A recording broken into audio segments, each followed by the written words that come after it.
1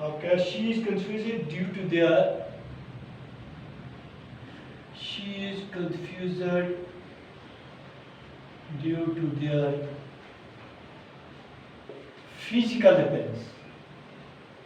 physical appearance,